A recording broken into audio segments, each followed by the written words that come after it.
Oke. Ya, baik. Ujian komprehensif PG dari jabatan batch kedua, ketika ia yang sudah ambil Gorontalo atas nama Ferawati S. Yunda, kita mulai dengan membaca basmalah. Bismillahirrahmanirrahim. Bismillahirrahmanirrahim. Saudara Ferawati Yunda mengawali ujian komprehensif hari ini. Saya silakan Anda untuk menyiapkan mushaf Al-Quran untuk membuka surat As-Sajadah, dan Anda bacakan dengan baik dan benar. Silakan.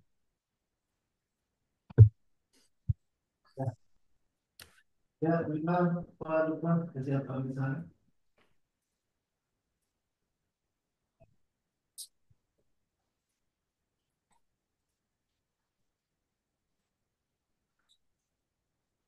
A'udzu billahi minasyaitonir rajim. Bismillahirrahmanirrahim. Alif Lam Mim. Tanzilul kitabi la raiba fihi min rabbil alamin. Am yaquluna iftara bal huwal haqqu min rabbika litunzira qauma ma attahum min nazirin min qablika la'allahum yahtadun. Allahul ladzi khalaqas samawati wal ard wa ma bainahuma fi sitati Bainahuma, bukan bainahuma. bainahuma fi Bukan bainahuma. Bainahuma. bainahuma fi Ah, sitati ulang.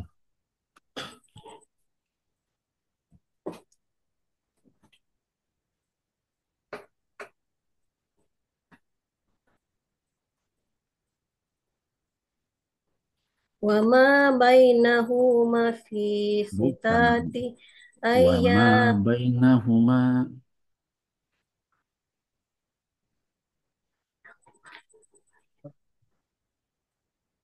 wa ma bainahuma fi sitati ayami summa Fi stawa sittati ayyam. alal arsi lakum min dunihi min waliyin wala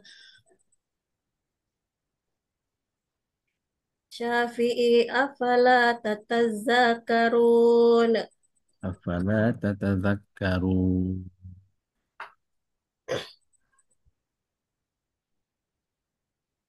Yudabbiru amru minas sama'i ilal ard umma yaruju illahi fi yaumi kana mikaddaruhu alfas Miqdaru. mikaddaru alfa sanatin mimma ta'udun. Zalika alimul ghaibi wasyahadatil azizur rahim. Allazi ahsana kulla syai'in khalaqahu wa ba'da Syai'in kullah khalaqahu. Kulla syai'in khalaqahu khalaqahu. wa bada khalqa Wa bada'a insani khalqal min tin. insani min tin. Summa ja'ala naslahu min sulalatin mimma immahin. Summa sawahu wa nafaqqa fihi min ruhihi wa ja'ala lakumus sama wal absar wal afida. qalilan ma tashkurun. Wa qallu iza dolalna fil ardi inna lafi khalqin jadid balhum biliku rabbihim kafirun. Kul yatawafakum malakul mauti lazi wa kul wukila bikum summa ila rabbikum turja'un.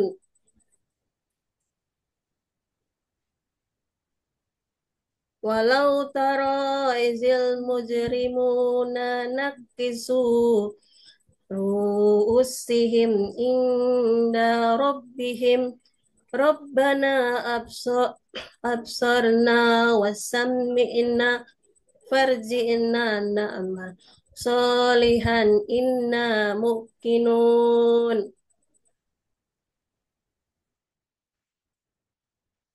Wala syi'na la ataina kulla nafsin huddaha walakin hakul qawlu mini la amla ana jahannama minal jinnati wan nasi ajmain.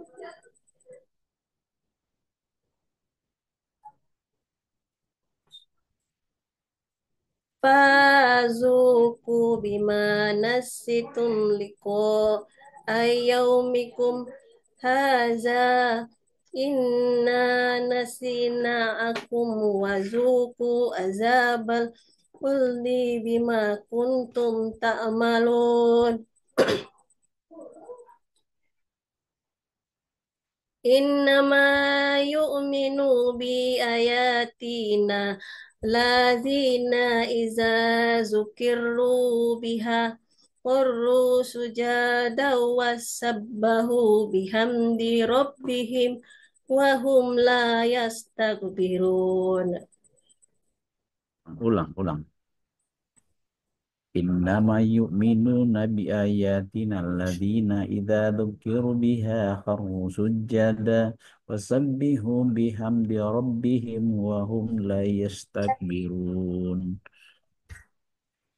Innama yu'minu bi ayatina lazina iza Ladzina laz lazina iza zukiru biha qarru sujada wa harru sujada sabbahu harru sujada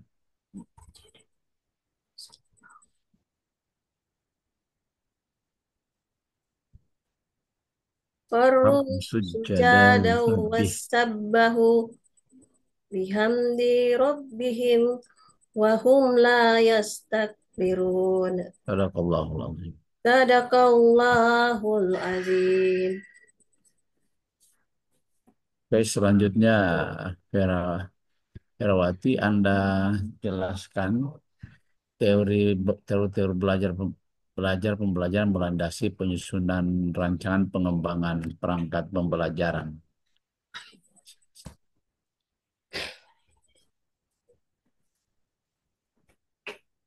Kasih. Teori belajar yang saya ketahui itu ada 4, yaitu satu teori behaviorisme adalah perubahan tingkah laku sebagai akibat dari adanya interaksi antara stimulus dan respon, di mana seseorang dianggap telah belajar sesuatu jika ia dapat menunjukkan perubahan tingkah lakunya. Kemudian yang kedua, teori belajar kognitif lebih menekankan pada perhatian terhadap tahapan perkembangan anak. Teori ini lebih mementingkan proses belajar daripada hasil belajarnya. Kemudian teori konstruktivisme.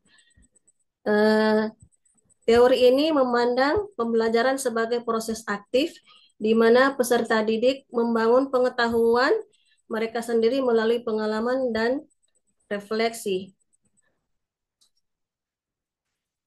Yang keempat yaitu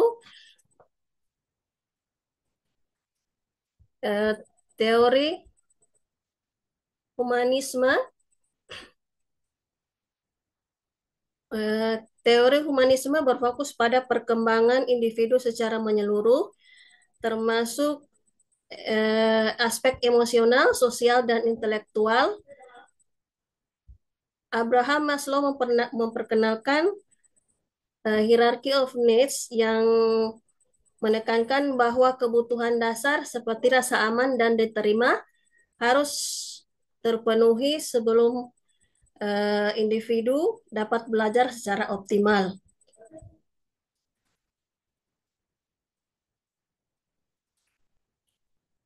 Maaf Pak, tidak ada suaranya.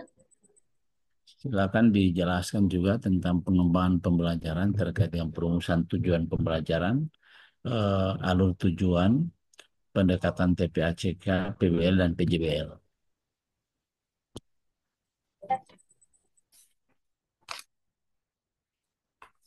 Merumuskan tujuan pembelajaran adalah langkah awal yang sangat penting dalam proses perencanaan pembelajaran. Tujuan pembelajaran yang jelas dan terstruktur membantu guru untuk fokus pada yang ingin dicapai dalam setiap sesi pembelajaran, serta memberikan arah yang jelas kepada siswa tentang apa yang diharapkan dari mereka. Tujuan pembelajaran juga berfungsi sebagai dasar untuk merancang materi, metode, dan evaluasi yang sesuai. Eh, Langkah-langkahnya yaitu satu, memahami kompetensi yang diharapkan. Di mana yang langkah pertama ini adalah memahami kompetensi atau kemampuan apa yang ingin dicapai oleh siswa pada akhir pembelajaran.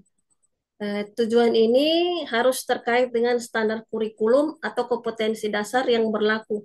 Misalnya jika mata pelajaran matematika, tujuan pembelajaran mungkin mencakup kemampuan untuk memahami konsep aljabar atau menyelesaikan soal cerita menggunakan operasi matematika tertentu.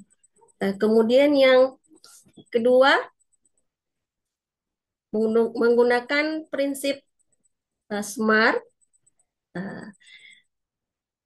Tujuan pembelajaran harus dirumuskan dengan jelas agar dapat dipahami dan dicapai. Salah satu cara yang efektif adalah menggunakan prinsip prinsip SMART yang terdiri dari 5 kriteria, yaitu spesifik, uh, terukur, achievable, relevan, uh, terikat waktu. Kemudian yang ketiga, menggunakan kata kerja operasional.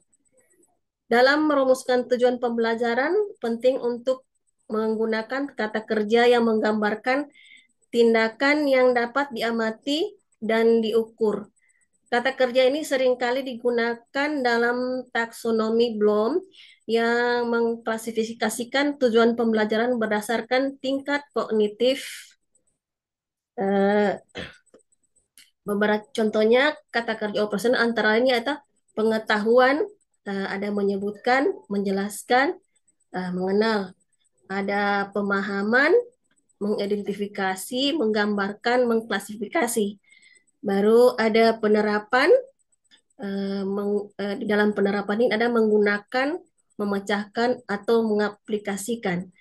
Kemudian berikut analisis, menganalisis, membandingkan, dan mengidentifikasi. Ada sintesis dan evaluasi. Kemudian yang keempat yaitu mengaitkan dengan kebutuhan dan minat siswa, di mana tujuan pembelajaran yang baik tidak hanya terfokus pada kurikulum, tetapi juga mempertimbangkan kebutuhan dan minat siswa. Hal ini akan membuat pembelajaran lebih relevan dan menarik bagi siswa. Misalnya, jika siswa tertarik dengan teknologi, tujuan pembelajaran yang mengaitkan teori fisika dengan penerapan dalam teknologi akan lebih efektif dalam menarik perhatian mereka. Kemudian yang kelima, menyesuaikan dengan tingkat kognitif siswa. Eh, Tujuan pembelajaran harus disesuaikan dengan tingkat pemahaman dan kemampuan siswa. Jika siswa masih berada pada tingkat pemahaman dasar, tujuan pembelajaran sebaiknya berfokus pada pengenalan konsep atau istilah baru. Sebaliknya, jika siswa sudah lebih mahir, tujuan bisa mencakup penerapan analisis atau sintesis informasi.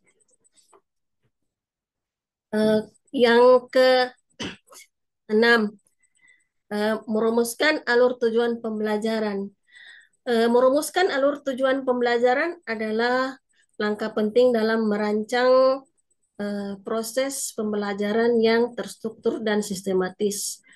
Alur tujuan pembelajaran menggambarkan langkah-langkah yang harus diambil untuk mencapai tujuan pembelajaran yang telah ditetapkan sebelumnya. Dengan adanya alur yang jelas, guru dapat memastikan bahwa setiap tahap pembelajaran dilakukan dengan tepat dan dapat membantu siswa untuk mencapai kompetensi yang diinginkan. Eh, Cara merumuskan alur tujuan pembelajaran secara sistematis itu yang pertama menentukan tujuan utama pembelajaran, eh, yaitu menetapkan tujuan pembelajaran utama yang mencakup kompetensi yang ingin dicapai oleh siswa di akhir pembelajaran. Kemudian yang kedua, membagi tujuan utama menjadi tujuan pembelajaran kecil. Setelah menentukan tujuan utama, langkah berikutnya adalah membagi tujuan tersebut menjadi beberapa tujuan pembelajaran yang lebih kecil dan lebih spesifik. Hal ini penting karena pembelajaran yang terlalu luas atau kompleks bisa membuat siswa kesulitan dalam mencapainya. Tujuan yang lebih kecil akan mempermudah siswa untuk fokus pada setiap aspek pembelajaran secara bertahap. Misalnya, untuk tujuan utama yang disebutkan, eh, tujuan pembelajaran kecil seperti siswa dapat menjelaskan pengertian ekosistem. Kemudian yang ketiga, menentukan urutan dan proses pembelajaran. Setelah merumuskan tujuan pembelajaran kecil, langkah selanjutnya adalah menyusun urutan pembelajaran. Ini melibatkan penentuan bagaimana tujuan-tujuan kecil tersebut akan eh, dicapai satu persatu dalam urutan yang logis dan efisien. Kemudian yang keempat,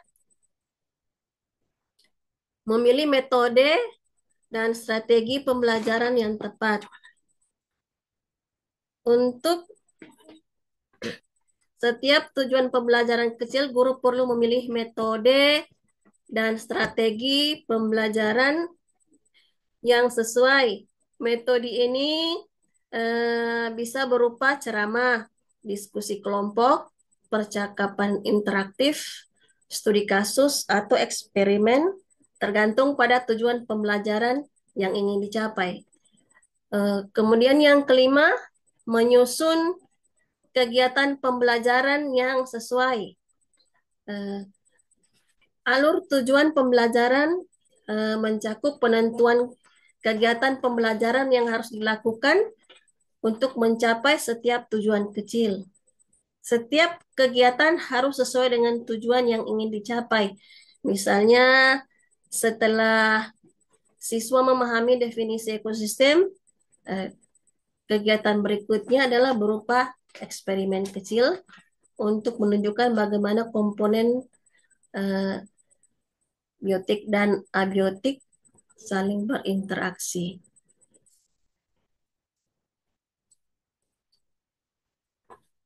Kemudian yang ketujuh yaitu evaluasi dan perbaikan alur pembelajaran.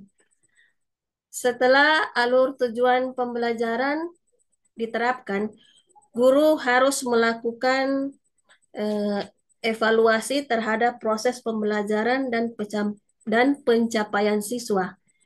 Jika ada tujuan yang belum tercapai atau ada kesulitan dalam proses pembelajaran, guru dapat melakukan perbaikan atau eh, penyesuaian. Nah, kemudian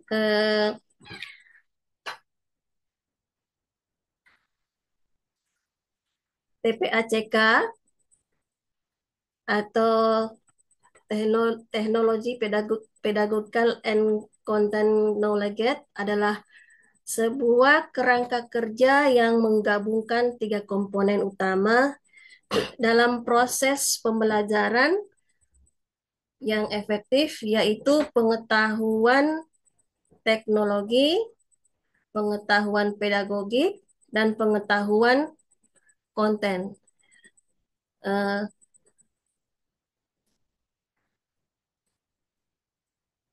PPACK membantu guru untuk merancang dan menerapkan pembelajaran yang melibatkan teknologi dengan cara yang mendukung tujuan pendidikan dan meningkatkan pemahaman siswa.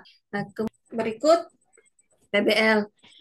PBL adalah pendekatan pembelajaran yang berfokus pada pemecahan masalah yang kompleks, yang dimulai dengan pertanyaan atau masalah yang tidak terstruktur. Dalam PBL, siswa diajak untuk menyelidiki masalah dunia nyata dengan mengumpulkan informasi, menganalisis data, dan mengembangkan solusi. Siswa bekerja secara kolaboratif dalam kelompok untuk menemukan jawabannya sambil mengembangkan keterampilan berpikir kritis dan pemecahan masalah. Kemudian PJBL atau Project Based Learning adalah pendekatan pembelajaran yang lebih luas di mana siswa bekerja dalam jangka waktu yang lebih panjang untuk merencanakan, mengembangkan, dan menyelesaikan suatu proyek. PJBL mengarah pada penciptaan produk atau hasil akhir yang dapat dinilai, yang mencerminkan pemahaman dan penerapan keterampilan yang dipelajari selama proses tersebut, seperti PBL, PJBL juga berfokus pada pemecahan masalah, tetapi dengan orientasi yang lebih besar pada penciptaan produk atau solusi konkret. Demikian, Pak. Mohon maaf, Pak, tidak ada suara. Selanjutnya juga Anda jelaskan terkait dengan komponen-komponen perangkat pembelajaran atau modul ajar. Coba Anda jelaskan bagaimana tujuannya, bagaimana materinya, metode LKPD, dan instrumen asesmennya. Siap.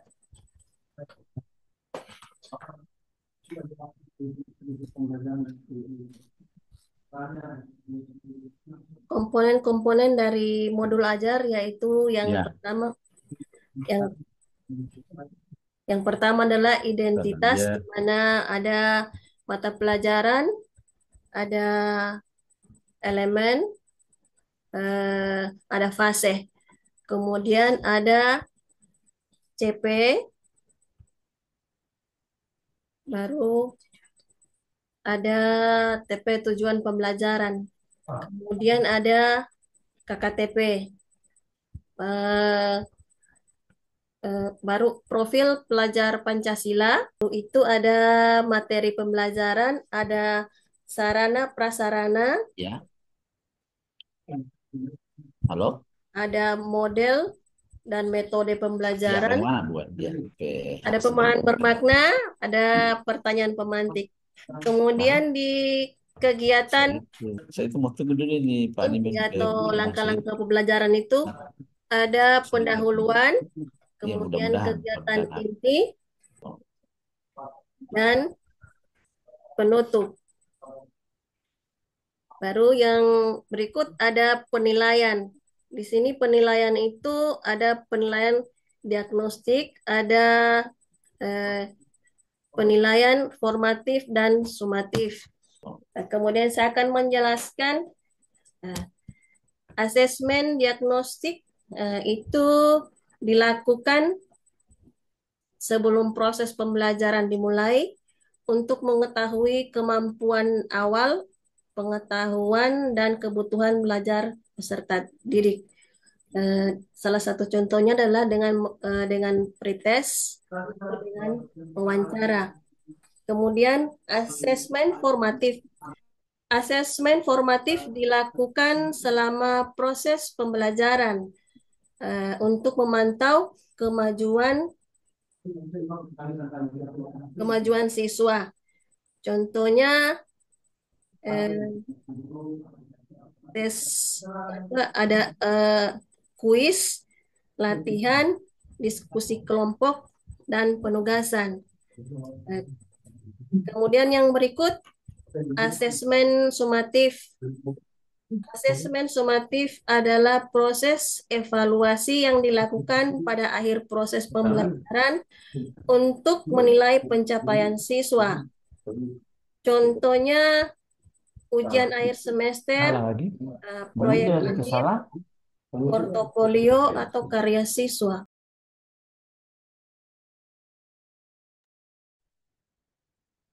Baik, eh, Herawati. Selanjutnya silakan kamu melaksanakan praktek pembelajaran berdasarkan eh, modul ajar yang kamu sudah siapkan sebelumnya. Waktu Anda minimal 25 menit untuk kegiatan praktek.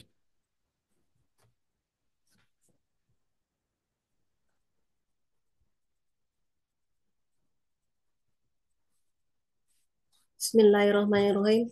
Assalamualaikum warahmatullahi wabarakatuh. Apa kabar anak-anakku hari ini? Alhamdulillah, luar biasa. Allahu Akbar. Alhamdulillahirrabbilalamin. Pada hari ini kita masih bisa eh, belajar bersama-sama pada mata pelajaran Pendidikan Agama Islam dan Budi Pekerti. Eh, Baiklah anak-anakku, sebelumnya Ibu mau mengecek dulu kehadiran, apakah anak-anak sekalian hari ini hadir.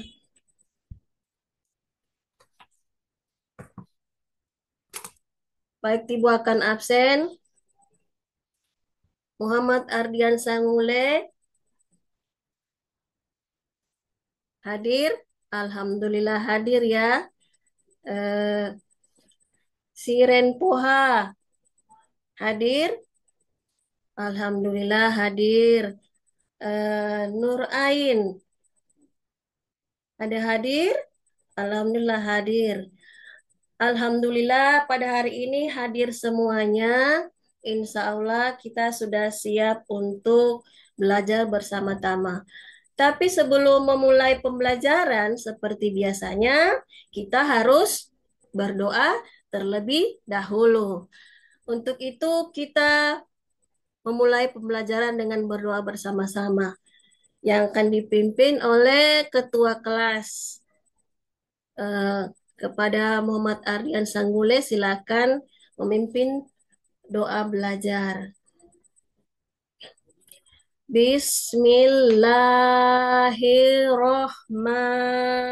Bismillahirrahmanirrahim. Raditu billahi robbah wa bil islami dina wa bi Muhammadin nabiyya wa rasulullah Rabbi zidni ilman warzuqni fahman. Sadaqallahul azim. Amin. Alhamdulillah, kita sudah berdoa bersama-sama. Insya Allah, apa yang eh, kita pelajari hari ini, insya Allah akan eh, bermanfaat buat kita. Dengan berdoa juga akan mempermudah apa yang akan kita pelajari pada hari ini. Baiklah anak-anak, eh, sebelum kita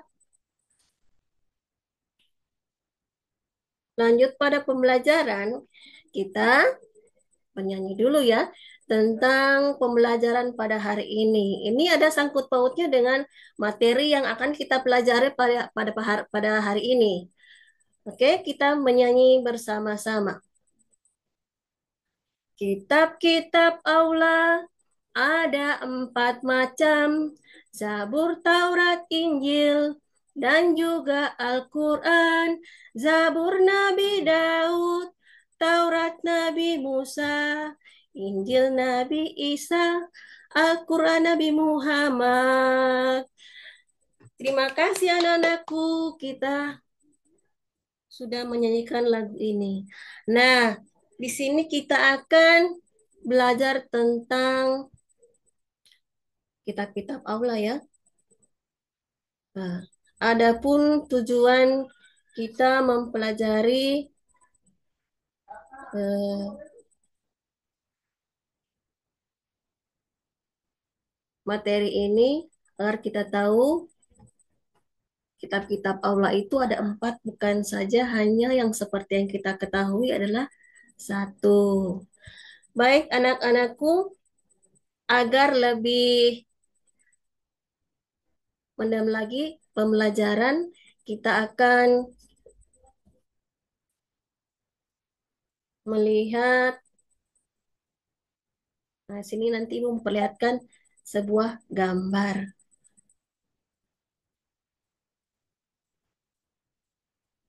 Sekarang perhatikan gambar berikut.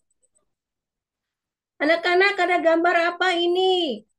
Yang Ibu tampilkan sekarang ini ada gambar apa? Ya, bagus. Ada di sini ada 4. 4 apa? 4 kitab suci. Nah, di situ tertulis di situ apa saja? Ada Zabur, ada Taurat, ada Injil, dan Al-Quran.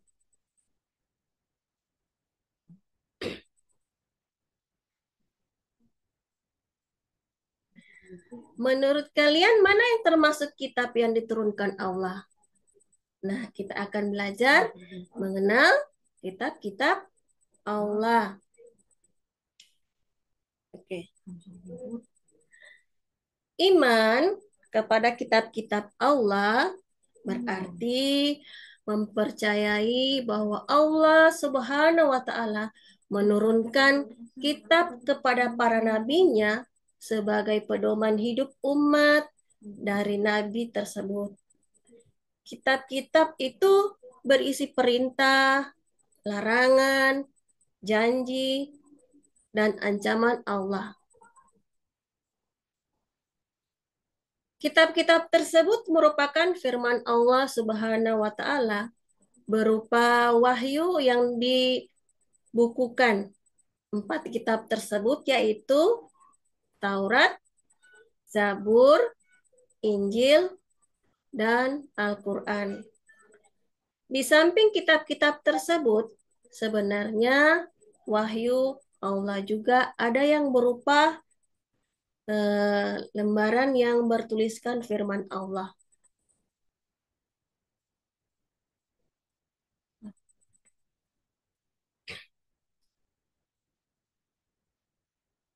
Kita harus yakin dengan sepenuh hati bahwa Allah Subhanahu wa taala itu menurunkan kitab-kitab kepada para rasulnya.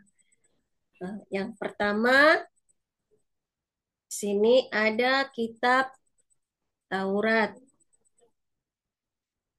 Taurat adalah kitab Allah Subhanahu wa taala yang diturunkan kepada Nabi Musa alaihissalam sebagai pedoman hidup Nabi Musa alaihissalam beserta umatnya. Kitab Taurat berisi hukum-hukum syariat dan akidah yang berlaku saat itu. Yang kedua, ada kitab Zabur. Zabur adalah kitab Allah Subhanahu wa taala yang diturunkan kepada Nabi Daud alaihissalam sebagai pedoman hidup Nabi Daud alaihissalam beserta umatnya, di mana kitab Zabur ini berisi peringatan, nasihat, dan beberapa hikmah. Nah, anak-anakku, eh, Ibu sudah menjelaskan dua kitab. Dari dua kitab ini, apakah anak sudah mengerti atau sudah paham? Alhamdulillah kalau sudah mengerti. Nah, sekarang Ibu mau lanjut dengan, tapi Ibu sebelum Ibu lanjut, Ibu kita tepuk semangat dulu ya biar tambah semangat lagi. Oke, tepuk semangat. Semangat. Semangat. Oke, kita lanjut ya pada kitab yang ketiga. Kitab yang ketiga adalah Injil. Injil adalah kitab Allah Subhanahu wa taala yang diturunkan kepada Nabi Isa alaihissalam sebagai pedoman hidup Nabi Isa dan umatnya. Kitab Injil berisi penjelasan kebenaran, ajakan, tauhid, menghapus sebagian ajaran di kitab Taurat, dan kabar gembira akan datangnya Nabi terakhir, yaitu Nabi Muhammad SAW. Kemudian yang keempat adalah Al-Quran. Al-Quran adalah kitab Allah Subhanahu wa taala yang diturunkan sebagai pedoman hidup umat Islam. Al-Quran merupakan kitab terakhir yang diturunkan Allah Subhanahu wa taala untuk menghapus kitab-kitab terdahulu beserta ajarannya. Nah, jadi itu adalah penjelasan dari 4 kitab Allah. Yang pertama tadi ada Taurat. Kemudian Taurat diturunkan kepada Nabi siapa? Nabi Musa. Kemudian Zabur.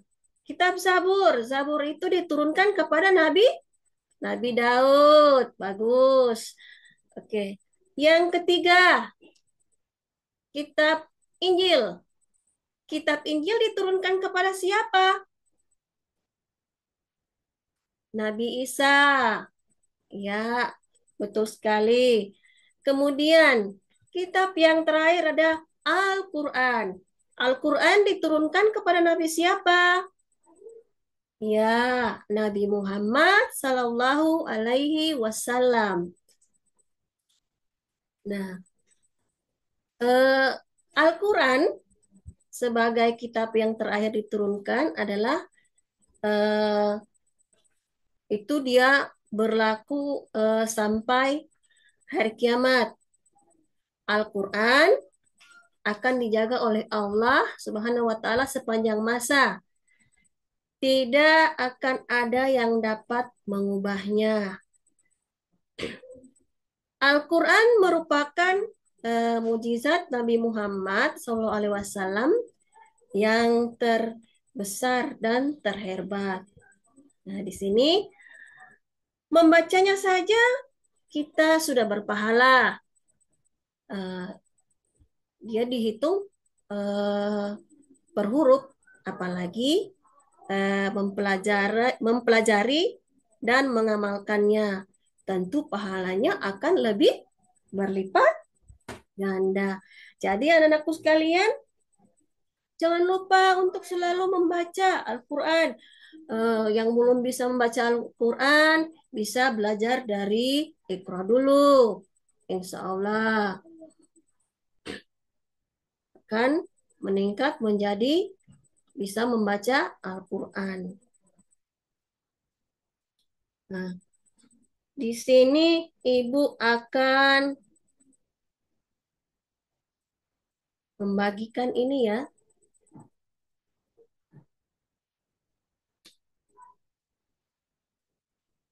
membagikan tugas. Silakan memasangkan.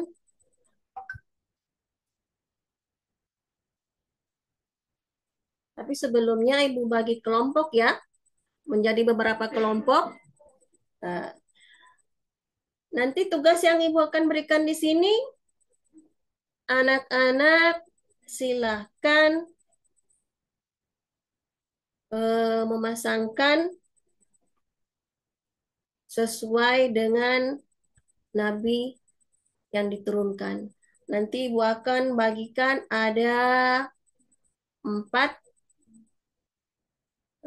macam nama-nama kitab. Kemudian eh, anak-anak akan memasangkan. Sekarang Ibu bagi tugasnya ya. Ya, makasih. Nah, sekarang silakan anak-anak mengerjakan sesuai dengan waktu yang ditentukan. Kira-kira kalau 7 menit bisa enggak kita selesaikan? Insya Allah bisa. Oke. Anak-anak silakan kerja bersama-sama dengan kelompoknya. Ibu beri waktu 7 menit.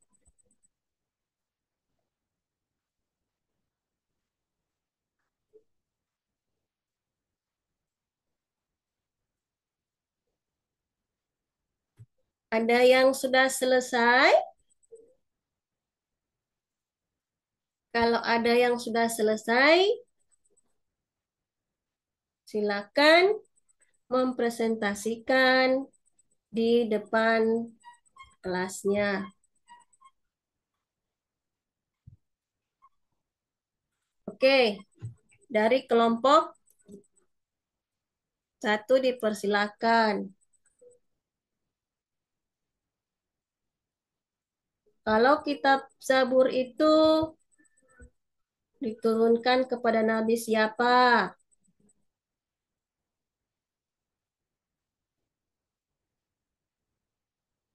Kelompok lain diperhatikan ya. Kalau ada yang tidak sesuai, boleh ditanggapi. Oke, kita lihat apakah sudah benar yang dikerjakan oleh kelompok 1. Oke, Taurat diturunkan kepada Nabi Musa. Sudah benar atau salah? Kemudian Zabur diturunkan kepada Nabi Daud.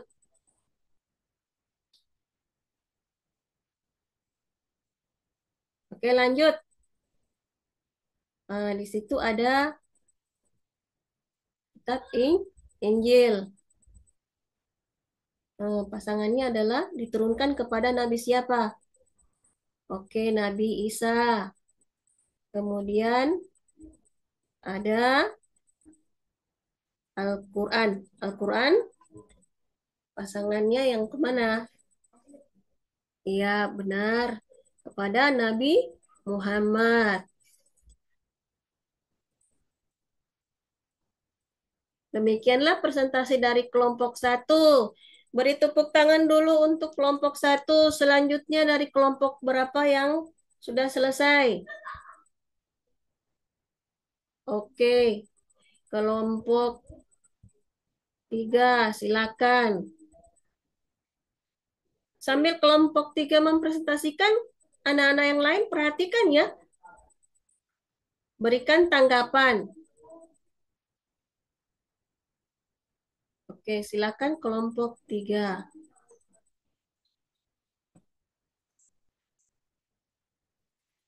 Eh, oke, mulai dari kitab yang pertama. Diturunkan kepada Nabi siapa? Pasangannya kemana? Sesuaikan dengan ini. Oke, Nabi Musa. Nah, kemudian ada kitab yang kedua. Ada Zabur. Eh, pasangannya dengan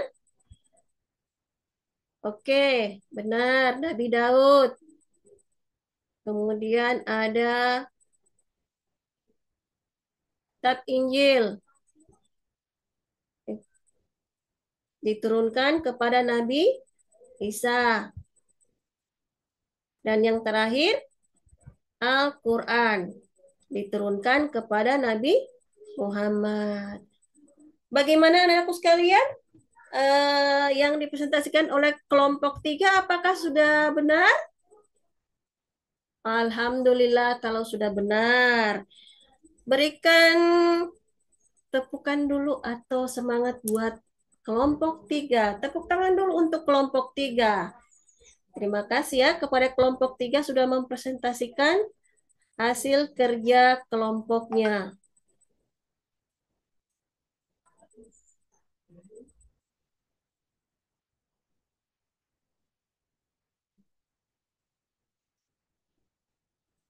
Oke anak-anak, gimana? Kita lanjut lagi ya dengan kelompok seterusnya sampai dengan selesai.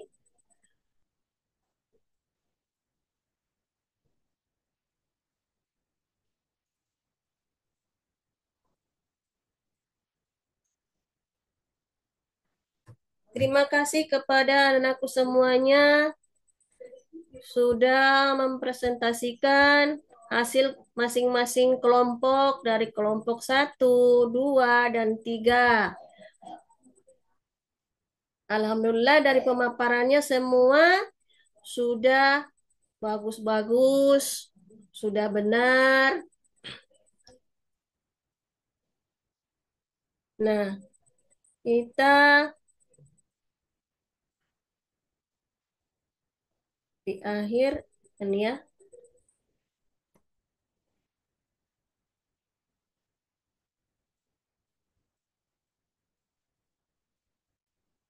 Di akhir dari pembelajaran ini kira-kira ada yang bisa membuat kesimpulan? Ada atau baiklah. Kalau tidak ada, Ibu yang akan menyimpulkan kesimpulan dari pembelajaran kita hari ini adalah yang pertama, Al-Quran terpelihara kemurniannya hingga akhir zaman. Kemudian yang kedua, tidak ada sesuatu makhluk pun yang dapat menandingi kehebatan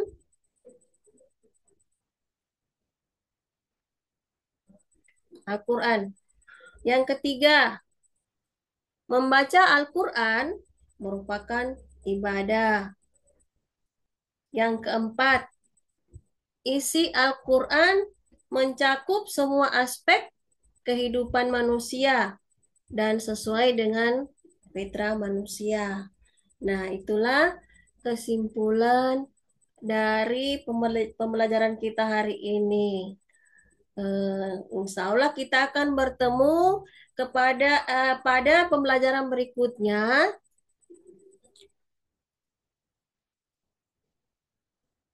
Dan sebelum mengakhiri pembelajaran ini, yang tadi itu baru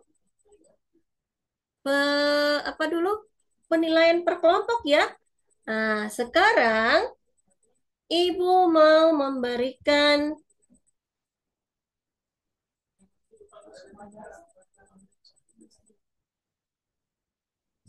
soal soal anu ya, tes akhir melihat kemampuan siswa. Apa kamu sudah paham atau tidak dengan yang ada pelajari tadi? Kepada anak-anak, nah ini Ibu akan tampilkan soal. Nah, soal ini anak-anak kerjakan,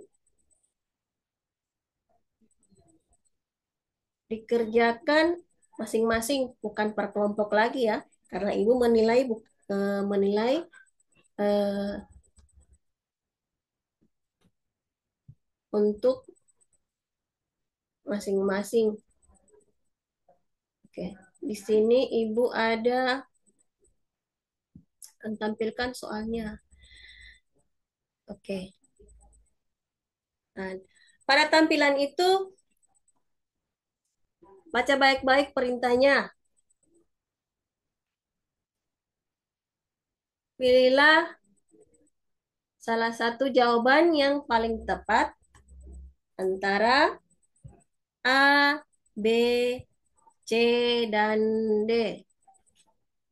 Silakan adik-adik kerjakan. Ibu kasih waktu berapa menit ya untuk mengerjakan.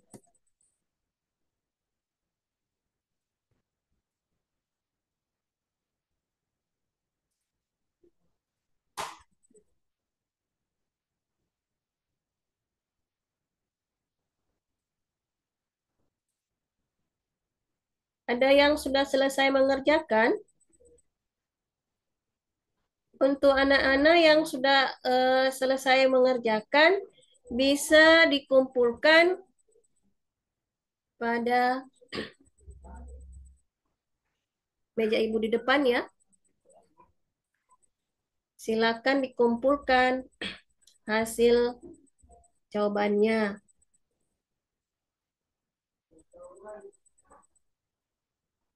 Dibaca baik-baik soalnya ya, jangan terburu-buru. Yang belum selesai, jangan ikut-ikut sama yang belum selesai. Kerjakan dengan baik, baca dengan baik-baik soalnya. Nah, yang sudah selesai,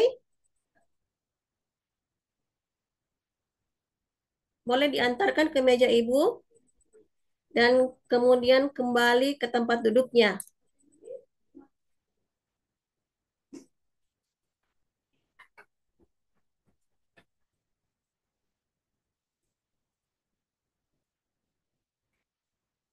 Baik, silakan dikumpulkan. Oke, sekarang anak-anakku kembali ke tempat duduknya masing-masing.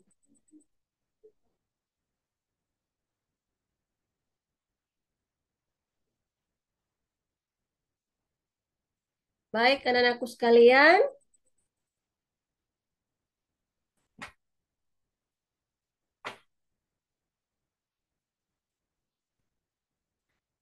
tolong dirapikan kembali tempat duduknya ya.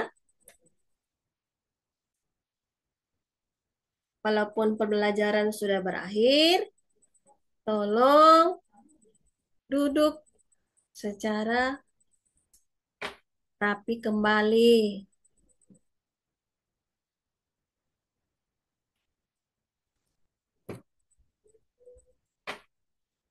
Oke, anak-anak, sebelum me- sebelum pembelajaran ini kita akhiri, tak lupa kita harus berdoa. Untuk itu, marilah kita berdoa bersama-sama. Berdoa dimulai. Bismillahirrahmanirrahim. Wal asri innal insana lafil khusri illa lazina amanu wa amilus solihati wa tawassau bil haqqi wa tawassau bis sabri. Sadaqallahul azim. Amin ya rabbal alamin. Alhamdulillahirabbil alamin. Pembelajaran kita hari ini telah selesai. Apabila ada salah kata yang ibu ucapkan, mohon dimaafkan. Dan di akhir pembelajaran ini, ibu mengucapkan wabillahi taufik wal hidayah. Wassalamualaikum warahmatullahi wabarakatuh. Waalaikumsalam.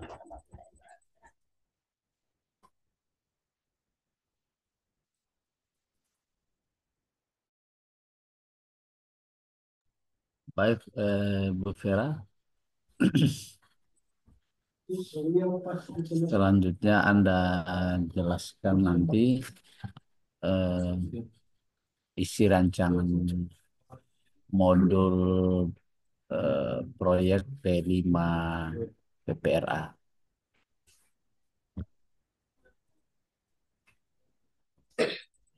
Baik, terima kasih. Saya akan menjelaskan modul proyek P5 saya. Ada tema gaya hidup berkelanjutan, topik sekolahku sehat, proyek profil, menjaga kebersihan dan kesehatan sekolahku untuk lingkungan yang lebih baik. Adapun dimensinya yaitu beriman, bertakwa kepada Tuhan Yang Maha Esa, dan berakhlak mulia. Kemudian ada bergotong royong, berkreatif.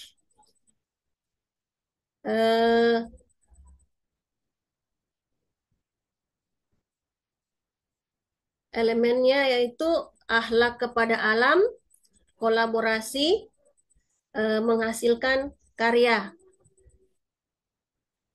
Kemudian subelemen menjaga lingkungan alam, menjaga lingkungan alam sekitar, kerjasama, komunikasi untuk mencapai tujuan bersama, menghasilkan karya dan tindakan yang orisinal. Profil pelajar rahmatan lil alamin yaitu capaian perkembangan profil pelajar rahmatan lil alamin. Kemudian ada kepedulian terhadap lingkungan, keterlibatan sosial. Kemudian ada akhir fase. Yang pertama yaitu di dimensi beriman, bertakwa kepada Tuhan Yang Maha Esa dan berakhlak mulia, mewujudkan rasa syukur dengan membangun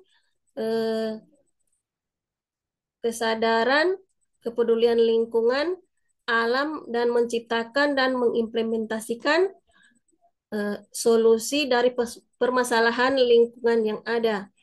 Kemudian di dimensi bergotong royong itu, di akhir fasenya itu membangun tim dan mengelola kerjasama untuk mencapai tujuan bersama sesuai dengan target yang sudah ditentukan. Kemudian akhir fase berikutnya yaitu menggunakan berbagai simbol dan media secara efektif serta menggunakan berbagai strategi komunikasi untuk menyelesaikan masalah guna mencapai berbagai tujuan bersama. Kemudian di dimensi berkreatif di akhir fasenya itu yaitu mengeksplorasi dan mengekspresikan pikiran dan atau perasaan dalam bentuk karya atau tindakan serta mengevaluasi eh,